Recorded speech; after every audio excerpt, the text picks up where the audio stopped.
শ্রী দুর্গার নাম স্মরণমাত্র আমাদের চিত্তে ফুটিয়া ওঠে ত্রিনয়না, সিংহবাহিনী, মহিষমর্দিনী এক উজ্জ্বল দেবীরূপ। তিনি চতুর্ভুজা, ষড়ভুজা, অষ্টভুজা, দশভুজা, ষোড়শভুজা, অষ্টাদশভুজা বিবিধ রূপে পূজিতা হইয়া থাকেন।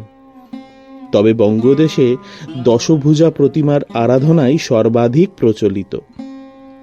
শস্যশ্যামলা বঙ্গদেশের এই পূজা প্রকৃতপক্ষে শক্তিরই পূজা।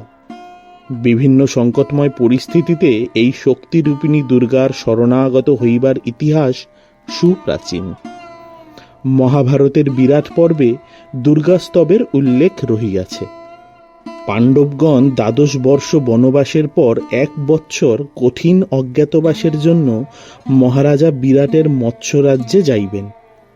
এই অজ্ঞাতবাস সফল করিবার জন্য ধর্মরাজ যুধিষ্ঠির দেবী দুর্গার শরণাগত হইয়া স্তব করিলেন।